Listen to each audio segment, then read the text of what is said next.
Bonjour, je suis allé voir Knock at the Cabin et j'ai des choses à dire, donc on en parle.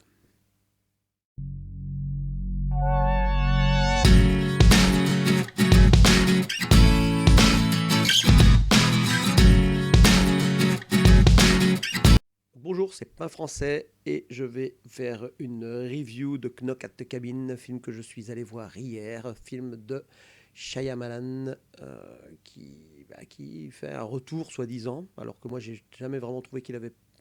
C'est sûr qu'il a un peu baissé de rythme par rapport à ses débuts, mais, euh, mais les gens disent oh, on retrouve enfin la qualité de Shyamalan. Moi, j'ai bien aimé ses dernières œuvres, ses derniers films. On va aussi peut-être un petit peu parler de ça. Mais d'abord, le film Knock at the Cabin, de quoi ça parle, sans spoil, donc je vous préviendrai quand il y aura la partie spoil. Un couple, alors ça, c'est pas un spoil de dire que c'est un couple homosexuel, qui est en vacances avec leur petite fille, en vacances dans les bois, quelque part dans la campagne américaine, l'Amérique profonde, comme on dit. Hein. Et ils vont être approchés par quatre individus suspects, deux femmes et deux hommes, euh, étranges, voilà, et qui vont essayer de rentrer dans la maison. C'est vraiment le tout début, ça, parce qu'en fait, le film, il rentre directement dans l'action. Donc c'est compliqué de ne pas spoiler. Directement, on est dans l'action. Je pense que ça fait même pas 2 minutes, il n'y a aucune présentation des personnages, il y a aucune intro. Donc on est directement dans l'action. Il y a pas de, la situation initiale n'est absolument pas présentée. Il n'y a pas de situation initiale, quoi, en fait. Voilà. Là, on voit une petite fille dans la forêt en train de ramasser des sauterelles, et directement, la personne bizarre, entre guillemets, apparaît.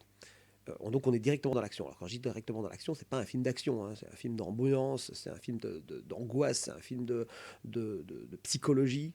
Donc quand je dis de l'action, c'est pas l'action, mais je parle en termes de mécanique cinématographique. Il n'y a pas de situation initiale où on présente les personnages, où on les voit interagir entre eux pour qu'on commence à les, entre guillemets, à les aimer ou à s'accrocher à eux. Euh, on vous plonge directement dans l'élément déclencheur. Quoi. C'est direct, ça commence par l'élément déclencheur. Il y a quelques flashbacks par après, pas énormément. C'est juste ce qu'il faut efficace pour nous faire comprendre ou pour nous faire douter ou pour. Enfin voilà, c'est du Shyamalan, quoi. Hein. Donc il y a ça. À un moment donné, vous allez douter, vous allez dire oui, mais non, mais c'est vrai ce qui se passe, ou bien c'est pas vrai ce qui se passe. Enfin bref, il y a les deux papas dans l'histoire, et ces deux papas, ben, ils ont un caractère totalement différent. Il y en a un qui est très rationnel, l'autre qui est plus dans la foi et dans la psychologie, on va dire. Moi j'avais l'impression que son métier c'était psychologue, mais jamais on nous le dit, hein, puisque je veux dire, on vous présente pas vraiment les personnages, mais il y en a un, on voit qu'il est plus psychologique et plus dans l'émotion, essayer de comprendre l'émotion des gens et tout, alors que l'autre est plus froid, et direct et rationnel. Il trouve toujours des réponses rationnelles à tout ce qui se passe. Donc c'est vraiment cette dualité qui est mise en place. Et alors un contraste énorme entre une menace, clairement, et puis les personnages qui apportent cette menace qui ne sont pas du tout menaçants. Enfin, pas du tout menaçants. Si, ils sont menaçants, mais ils sont menaçants, mais je ne sais pas comment expliquer.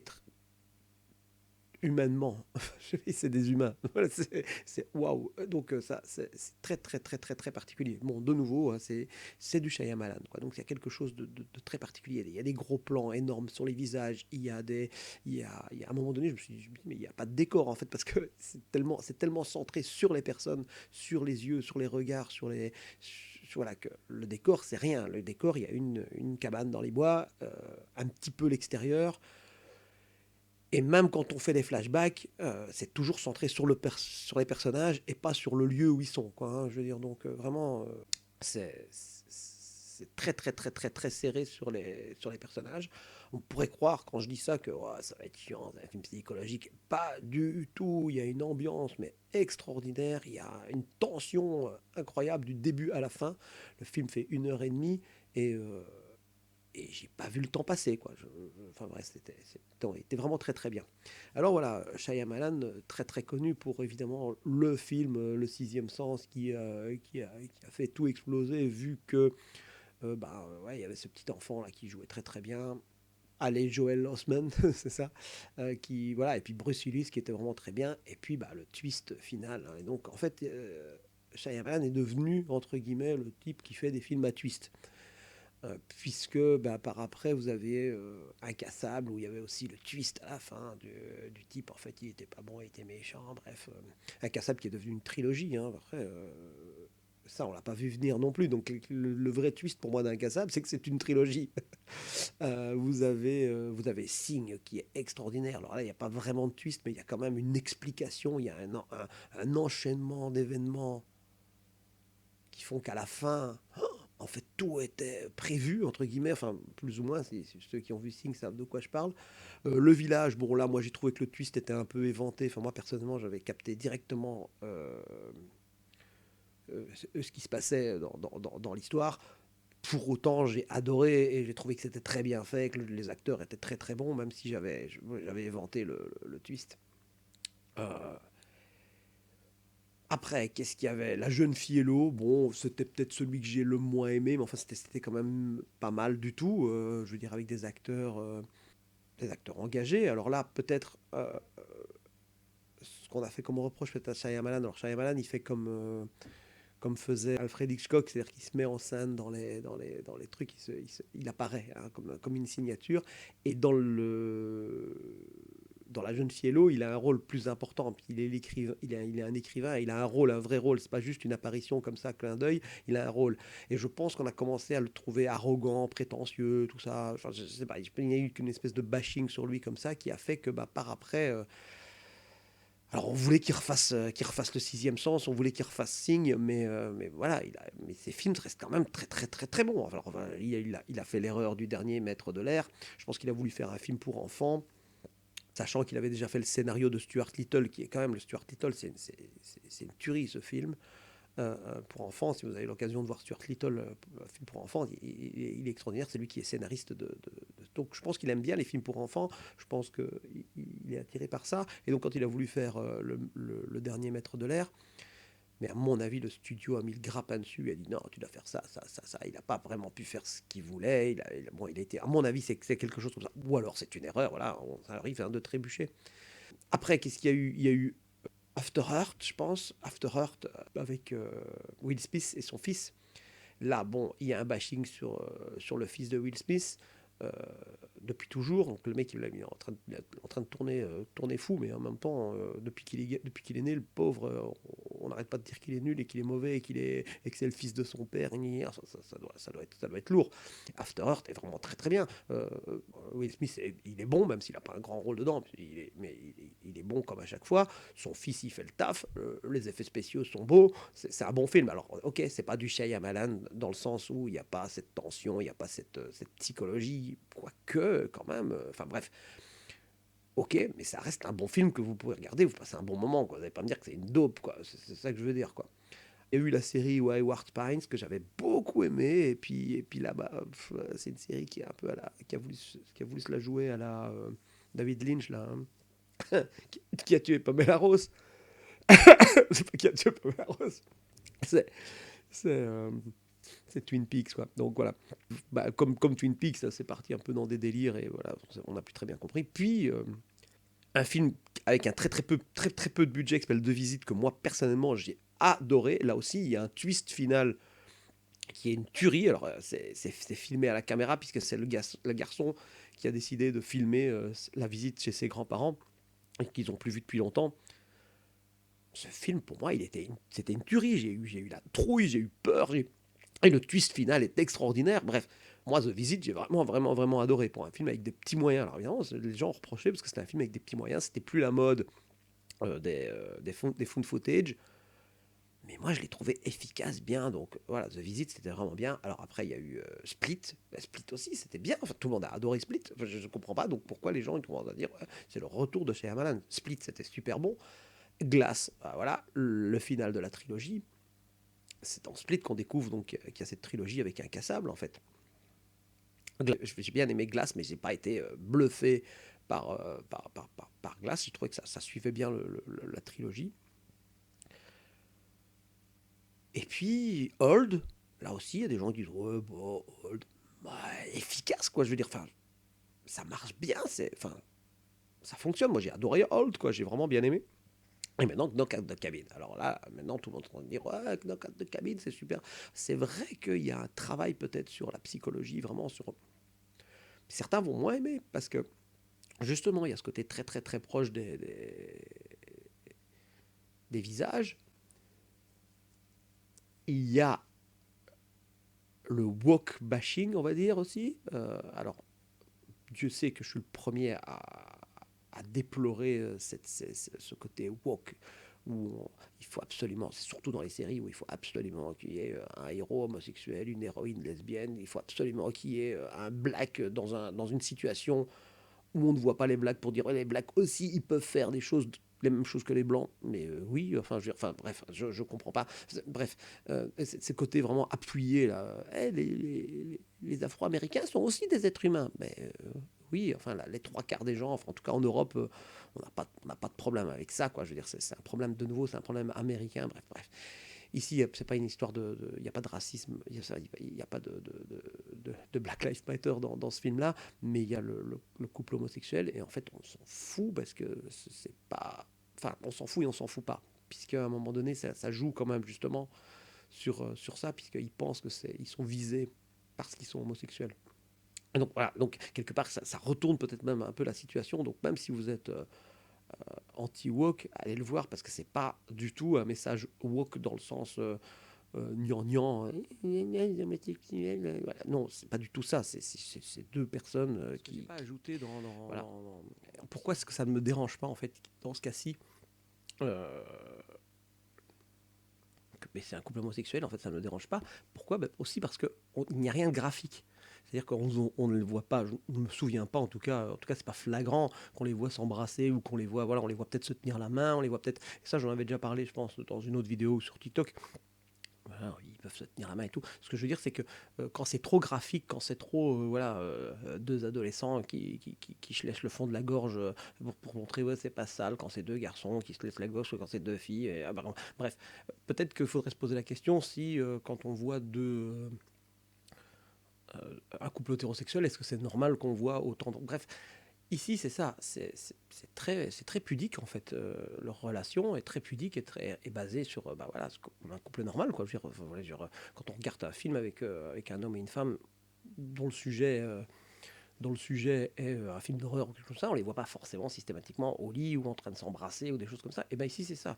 Donc c'est à huis clos, il y a pas. En plus, il n'y a vraiment pas. Il y a aucune raison dans l'action, de se bécoter, vraiment pas. Donc c'est pas ça. Et donc ça forcément ça gêne moins parce que voilà, on n'est pas face à leur sexualité. Voilà, c'est ça. On est face à un couple qui a des émotions forcément, qui s'aiment, enfin voilà, voilà, oui, qui s'aiment. Euh, mais on n'est pas face à leur sexualité parce que dans l'homosexualité, ce qui dérange souvent les hétérosexuels, c'est l'aspect sexuel du truc. Voilà, c'est tout. J'explique toujours, c'est comme quand moi je mange des escargots, ma mère elle supporte pas que je mange des escargots, elle veut pas me voir manger des escargots, elle trouve ça dégoûtant.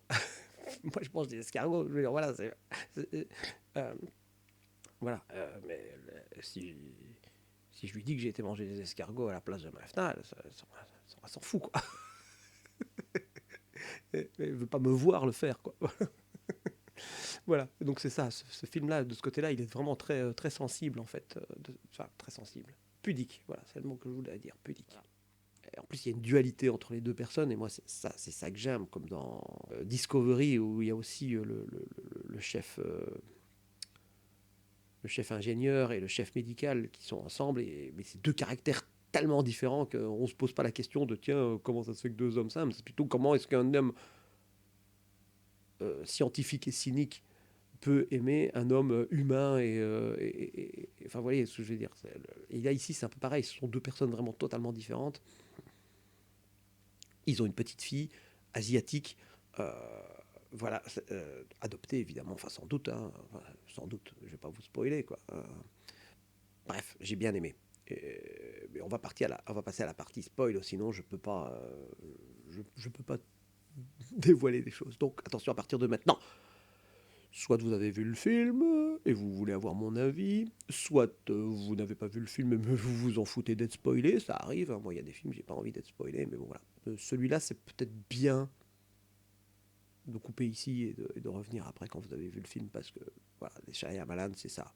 C'est, enfin, il n'y a pas un spoil de fou, il n'y a pas de twist de fou, mais il y a quand même une réflexion à avoir et donc voir si on a eu la même réflexion, c'est plus intéressant que de vous polluer le film en disant ah ouais il avait dit ça et donc peut-être que c'est ça et tout. Voilà. Donc vous allez vous polluer le film et puis surtout je vais vous dire la fin donc coupez maintenant quoi. Vous êtes de retour? Ok. Donc voilà, deux couples, un couple plutôt, excusez-moi, un couple de deux homosexuels hommes, papa Eric et papa, je sais plus Mathieu, je sais plus très bien, je vais aller voir. Donc papa Eric, papa Andrew, voilà j'ai dit Mathieu mais c'est Andrew, donc papa Eric, papa Andrew et la petite Wen qui est une petite asiatique donc qui a été adoptée. Elle a une petite cicatrice. Alors, c'est des détails, ça n'a rien à voir avec l'histoire. À aucun moment, ça n'est important dans l'histoire. Elle a une petite cicatrice parce que elle est née avec un bec de lièvre. Elle explique ça en 2 minutes et on l'a opérée. Ça n'a aucun intérêt dans l'histoire par après. Mais, un, on pourrait croire que ça va avoir un intérêt. Deux, ça lui donne une caractérisation, évidemment, comme moi avec ma super cicatrice. Ça lui donne une caractérisation, ça lui donne quelque chose, ça lui donne un côté fragile, un côté, voilà. Donc, à côté de ça, il a une intelligence incroyable, enfin bref, pour une petite fille de 8 ans. Donc, euh, alors, en ce qui concerne la représentation des deux papas donc homosexuels, on est dans le cliché sans être dans le cliché, c'est-à-dire qu'on est dans le cliché réel en fait. Voilà quoi, pull jacquard, une espèce de façon de marcher qui est maniérée sans être efféminée, vous voyez ce que je veux dire.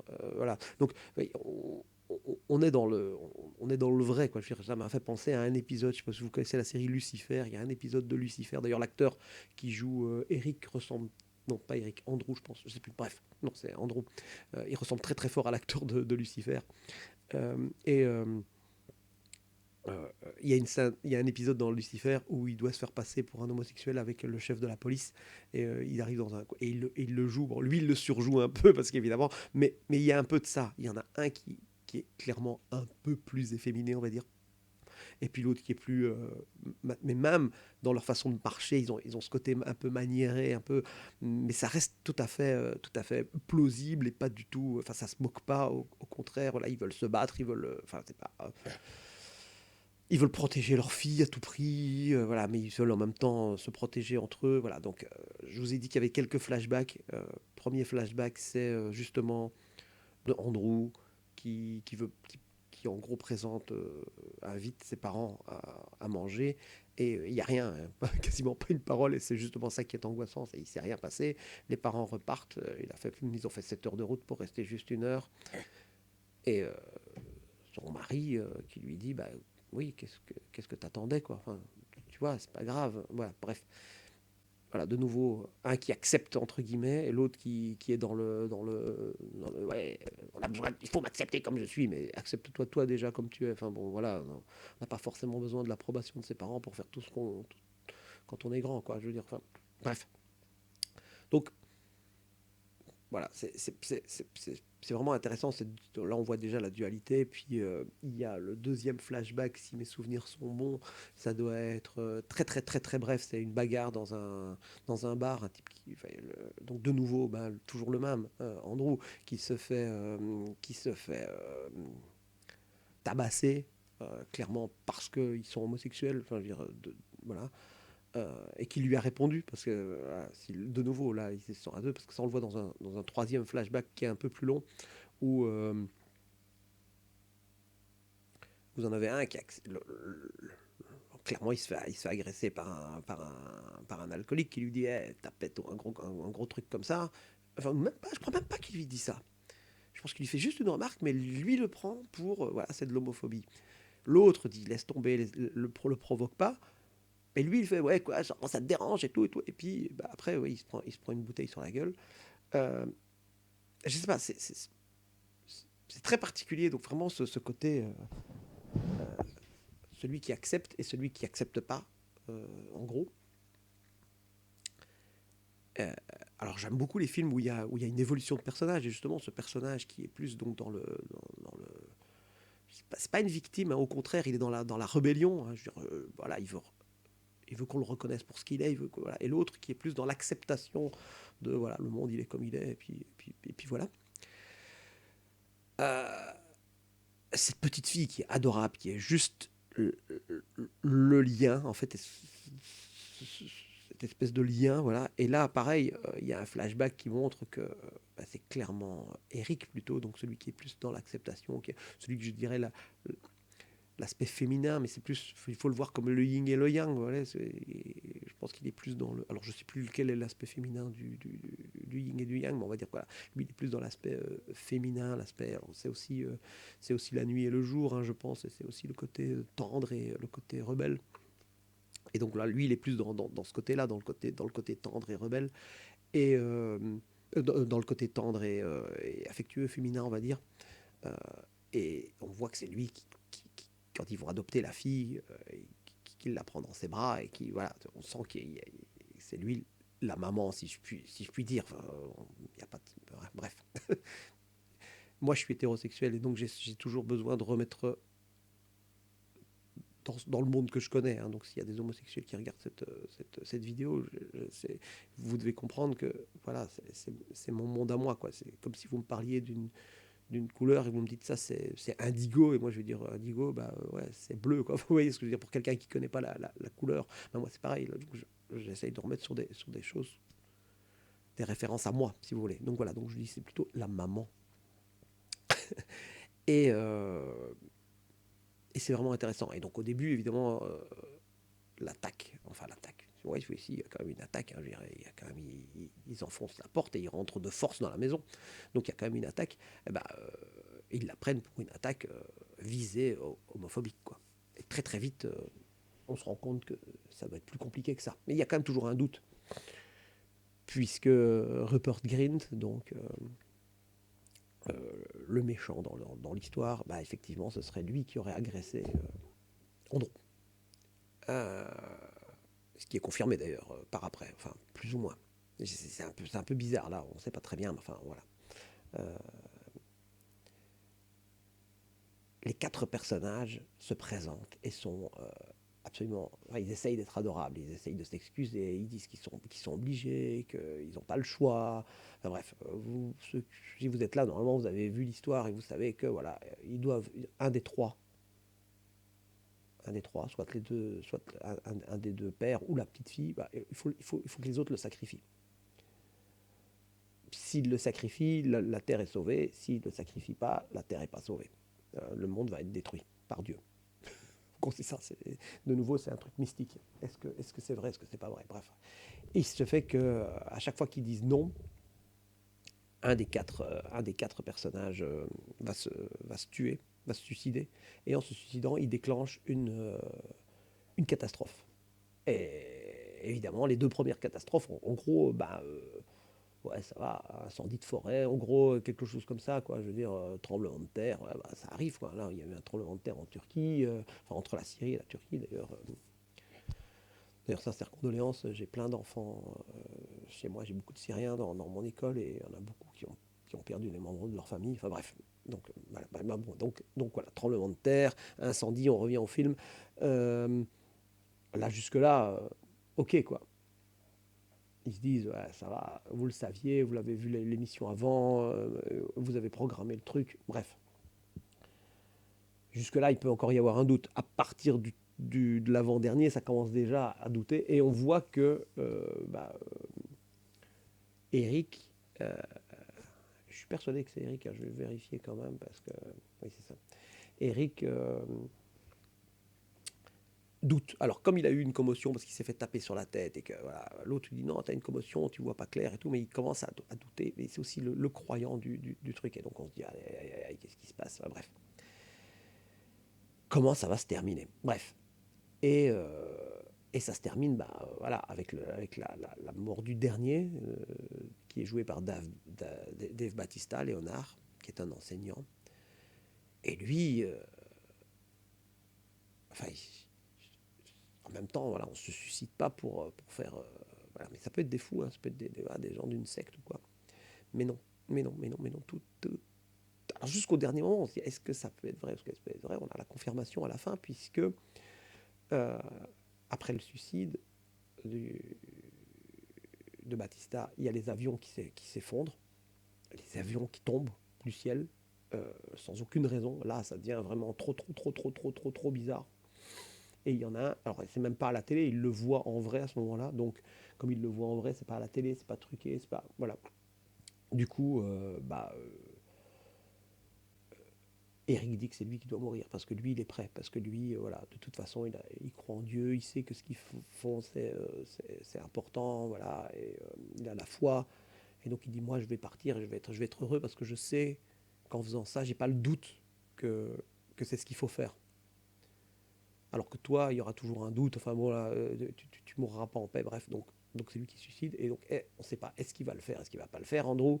Et puis, on entend boum, on entend, voilà, et il sort seul, il va chercher sa fille qui s'était cachée, et elle a tout compris, elle a tout compris, et elle lui dit, est-ce que papa Eric a sauvé le monde? Et alors il répond pas, je pense. Et il prend la fille, ils vont manger. Et là, il voit que tout s'améliore, tout va mieux. Les incendies de forêt sont maîtrisés. Il n'y a plus de tremblements de terre. Les avions arrivent à atterrir. Donc visiblement, effectivement, c'est ça qu'il fallait faire. Il fallait sauver le monde. Et puis il retrouve la voiture des quatre personnes et il voit que tout ce qu'ils avaient dit, tout ce qu'ils avaient annoncé, c'était vrai. Et ils s'en vont avec cette sensation d'avoir sauvé le monde. Alors voilà, donc là j'ai spoilé tout le film, hein. On est d'accord, vous l'avez vu normalement, ou bien vous vous en foutez. Vous n'irez pas le voir parce que vous n'aimez pas ce genre de film, mais vous avez quand même envie d'entendre, pour pouvoir en discuter. Ils disent quelque chose de super intéressant. En fait, ils présentent les quatre assaillants comme les quatre cavaliers de l'Apocalypse. Et dans l'imaginaire, dans la tête des gens, les quatre cavaliers de l'Apocalypse, c'est quatre squelettes. Voilà, il y a la guerre, il y a voilà, il y a la famine, je ne sais pas, des choses comme ça.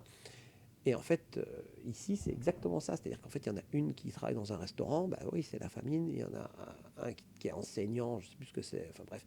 Et donc, c'est vraiment les quatre cavaliers de l'an. Vous avez Rupert Grint, lui, c'est la guerre, c'est le violent, c'est celui qui se bat. Euh, et en fait, ces quatre cavaliers de l'Apocalypse, ils sont représentés comme des êtres humains, quoi. En fait, voilà, il y a la soignante, voilà, c'est ça, c'est la maladie. Elle, c'est une infirmière. Et l'enseignant, je ne sais plus ce que c'est en fait dans les quatre cavaliers de l'Apocalypse, il faudrait que je retrouve, mais bon. Euh, et j'ai trouvé que c'était vraiment très intéressant de transformer ces monstres, entre guillemets, en fait des gens humains voilà, qui ont eu des visions, qui ont compris qu'il fallait sauver le monde entre guillemets, des péchés ou je ne sais quoi. Je trouvais ça vraiment super intéressant.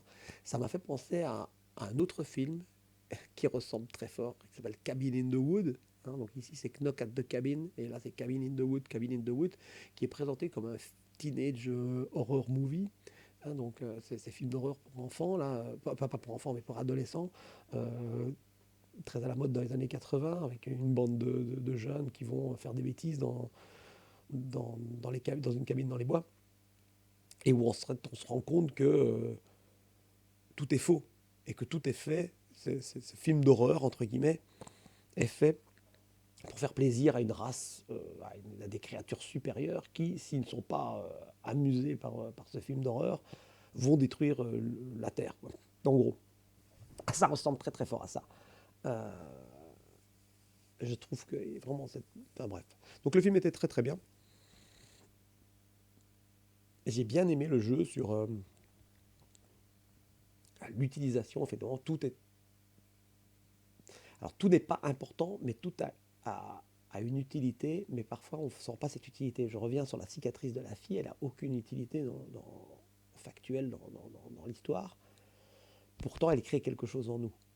Quand on voit cette petite cicatrice, ça crée quelque chose en nous. Le fait d'avoir pris Dave Bautista, par exemple, et de l'avoir mis en enseignant, donc en instituteur, le mec, il est balèze, on a l'impression que le mec, ça aurait été trop facile de le mettre dans le rôle de la guerre, par exemple, du violent, de celui qui veut. Non, il a un rôle hyper doux avec des petites lunettes rondes. Mais à côté de ça, il y a le côté vraiment, le contraste avec le côté imposant. Euh, bref, euh, c'était vraiment un très très bon film. Le temps est passé super vite. Et puis bah, c'est un film qui continue à vous dire, tiens, voilà, c'est un film sur la foi aussi, hein, donc les athées évidemment vont rigoler, vont tout, voilà, c'est quelle connerie et tout, et c'est vrai, je veux dire, enfin c'est vrai. Et je veux dire, je crois pas non plus que les quatre cavaliers de l'Apocalypse vont arriver, hein, ça reste un film, hein, je veux dire. Comme je ne crois pas qu'il y ait des enfants qui puissent voir les morts dans les sixièmes sens, ça reste un bon film. Comme je ne crois pas qu'il y ait une plage où on peut vieillir, voilà, ça reste un bon film. Voilà. Donc ici c'est pareil. Euh, si vous êtes athée, allez le voir quand même en vous disant ah tiens, peut-être que ça peut approcher. Signe est beaucoup plus fort dans ce domaine-là. Il amène vraiment à se poser des questions, puisque là il s'agit d'un pasteur qui a perdu la foi et qui la retrouve grâce aux signes qui apparaissent devant lui. Et juste, il faut voir les signes. Donc ici, c'est pas vraiment l'appareil, c'est beaucoup plus direct dans le sens de la foi. C'est beaucoup plus... Il n'y a pas de cheminement, quoi. Tu crois ou tu crois pas. Mais quand même, le personnage d'Andrew, ben, il n'est pas croyant du tout au début. Il est... Il n'accepte pas, voilà c'est ça, voilà, c'est là-dessus que là-dessus que je veux dire. Au début, il n'accepte pas que les gens ne soient pas d'accord avec son homosexualité, que ses parents ne soient pas d'accord avec son homosexualité.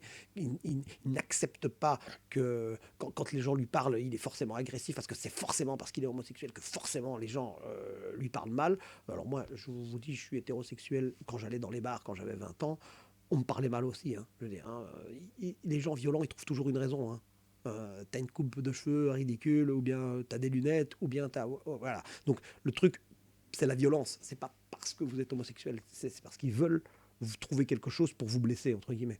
Et je vous dis, hein, moi, j'étais une proie pour les gens violents. Voilà, chaque fois, voilà, je sortais, je voulais mettre un chapeau parce que j'étais fan, j'avais un chapeau. On me tapait sur mon chapeau et on me disait tu crois que t'es malin avec ton chapeau et tout. Voilà, donc voilà, voilà. Et lui, il est là, il est dans, ouais, c'est parce que je suis homosexuel. Et voilà. L'autre est plus dans, hey, calme-toi. Enfin bref. Et c'est ça. Et c'est la personne qui avait accepté, et qui a accepté, mais qui a même accepté la mort. En fait, il y a ça aussi. Voilà. Et du coup, le film en devient beaucoup moins sexiste, on va dire. Puisque justement, puisque ce sont deux hommes, mais qui ont ces deux aspects, yin et yang, eh bien, donc effectivement, c'est celui qu'en tant qu'hétéro, je qualifierais d'homme, de papa, on va dire, avec cette attitude plus masculine, plus violente, qui accepte moins les choses, qui doit réagir, qui se sent obligé de protéger, qui se sent obligé de... Et puis vous avez le côté, moi j'associe au côté féminin, qui est, ah oui, j'accepte, je me soumets plus facilement aussi. Enfin bon, bref, il y a ce côté-là. Mais là, comme ce sont deux hommes, on peut pas dire, oui, ce sont les femmes et ce sont les hommes. Ah, les femmes, c'est mieux que les hommes, ou les hommes... bref, non, c'est pas ça. Puisque ce sont deux hommes, c'est juste des caractères, des caractéristiques d'acceptation ou de révolte. Je veux dire, je ne sais pas si vous comprenez ce que je veux dire. Et donc, du coup, le film est plus du tout sexiste. Et du coup, le fait que ce soit deux hommes, c'est super intéressant et ça sert l'histoire. En fait, en faisant cette vidéo, je me rends compte de plein de choses, hein. Ah bon, avec les quatre cavaliers de l'Apocalypse, avec la puissance, c'est normal que c'est Batista qui joue la puissance. Et voilà. Et là, c'est pareil, c'est normal que ce soit deux hommes, puisque ça permet de ne pas dire, ah oui, euh, ah bah oui, ça c'est parce que c'est une femme, et ah oui, ça c'est parce que c'est un homme. Non, ce sont deux hommes. Mais il y en a un qui est plus... C'est comme de l'eau. Il est comme l'eau. Et l'autre, il est plus comme de la roche, quoi. Et donc voilà, c'est super intéressant. Ça aussi, cette acceptation de la mort. sa mort à soi, mais aussi la mort des autres. Donc moi, j'ai perdu mon père assez jeune. Il faut l'accepter. Bon, voilà, c'est comme ça.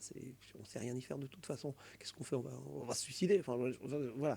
C'est, non, mais c'est un peu, c'est un peu réducteur voilà. Ici, c'est ça. Est-ce que j'accepte ou j'accepte pas? Alors, la foi, voilà, c'est quelque chose. Ici, c'est fort, puisqu'on on vous met que voilà, toutes les religions, enfin, la religion a raison, en tout cas celle avec la religion catholique, puisque c'est chrétienne, avec les 4 cavaliers de l'Apocalypse. Euh, mais c'est surtout, voilà, j'accepte qui je suis. J'accepte aussi que je suis le père de la petite fille. Parce que, oui, mais on a l'impression quand même qu'il est en retrait, qu'il est, qu'il est, que c'est Andrew le papa, le papa qui couve, le papa et puis Eric plutôt. C'est Eric qui est le papa qui couve, et puis Andrew qui est plus,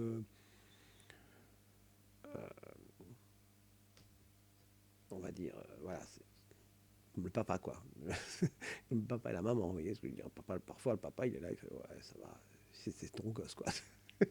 Et en fait non, c'est nos enfants, de notre enfant à tous les deux. Donc voilà, c'est vraiment sur l'acceptation. Et à la fin, bah voilà, il a accepté la mort de son amour. Il a accepté la mort il a accepté que Dieu existe, de la foi. Ça c'est autre chose. Mais voilà, c'est vraiment ça. Il a sans doute accepté son homosexualité. Enfin voilà, je ne sais pas, mais c'était très intéressant, je trouve. Ce côté, voilà, j'accepte. On a vu ça beaucoup avec le Covid. Hein. Je veux dire, le Covid, c'était genre, voilà, la personne, elle a 80 ans, elle a un cancer en phase terminale, elle meurt du Covid, et il est mort du Covid. Ok, quoi, je veux dire, tu fallait s'y attendre, tu vois, on va tous mourir un jour, et nos proches vont mourir. Alors, je sais bien, ça fait un peu cynique quand je dis ça, mais c'est pas du tout cynique, hein, au contraire. Parce que moi, j'ai la foi. Et donc, c'est pas du tout cynique, hein, je veux dire, c'est bon, on est de passage, voilà, les autres aussi. Je veux dire, alors c'est souvent plus dur quand c'est les autres. On arrive à accepter parfois que nous on va mourir parce qu'on n'a pas le choix. Mais par contre, c'est plus difficile d'accepter que les autres vont mourir. Hein. Donc, d'où l'intérêt d'avoir un animal de compagnie, parce que quand il meurt, bah, ça nous apprend, bah, il meurt et la vie elle va quand même continuer. Quoi. Vous imaginez si à chaque fois que quelqu'un qu'on aime meurt, bah, voilà. Je pense là, de nouveau au tremblement de terre en Syrie, en Turquie. Quoi, voilà quoi. Il y a, il y a, il y a une famille, c'est pas dans ma classe, c'est dans la classe d'à côté, mais il y a une famille, bon voilà, toute leur famille. Donc, il n'y a que eux qui sont en Belgique, donc ils sont 4 je crois, et tous les autres membres de la famille sont décédés quoi. Voilà, c'est rien d'autre à dire quoi. Faut quand même vivre hein, avec. Ça sert à rien d'être en colère quoi.